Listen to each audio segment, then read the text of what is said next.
ఈరోజు దేవుని వాగ్దానం సామెతల గ్రంథం 16వ అధ్యాయం 3వ వచనం. నీ పనుల భారము యెహోవా మీద నుంచుము, అప్పుడు నీ ఉద్దేశములు సఫలమగును. నా ప్రియ సహోదరులారా, దేవుడి రోజు మీతో వాగ్దానం చేస్తూ ఉన్నాడు. మీ పనుల భారమును యెహోవా మీద మోపండి.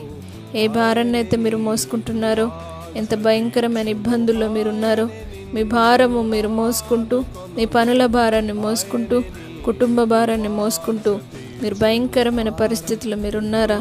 దేవుడి రోజు మీతో వాగ్దానం చేస్తూ ఉన్నాడు. తప్పకుండా ఆయన మీ భారాన్ని తీర్చబోతూ ఉన్నాడు.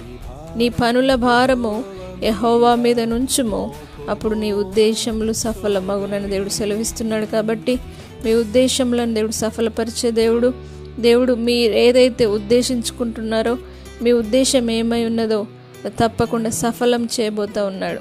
కాబట్టి నా ప్రియ సహోదరులారా, మీరు ఏ పని అయితే ఆరంభించబోతున్నారో ఆ పని విషయంలో మీ భారాన్ని మీరు మోసుకోకుండా ఆయన వైపు నుంచండి, ఆయన మీద నుంచండి.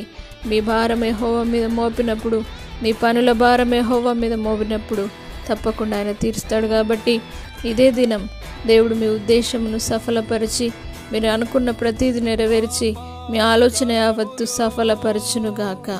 ప్రార్థన. పరిశుద్ధుడా, నమ్మదగిన దేవా, నీ వాగ్దానం సెలవిచ్చిన విధంగా ప్రతి ఒక్కరు వారి పనుల భారాన్ని మీపై ఉంచుదురుగాక. పరిశుద్ధాత్మదేవా, వారి ఉద్దేశాలన్నీ సఫలము చేయండి. ఏ ఆలోచన అయితే నీ స్తోత్రం కలిగి వారి పనులు ఆరంభిస్తూ ఉన్నారో, వారు ఆరంభించబోయే ప్రతి పనులు సఫలమగునుగాక. వారి ఉద్యోగంలో తోడుగా ఉండండి. వారు చేస్తున్న పనిని మీరు ఆశీర్వదించండి. వారు ఆరంభిస్తున్న బిజినెస్ని మీరు ఆశీర్వదించండి.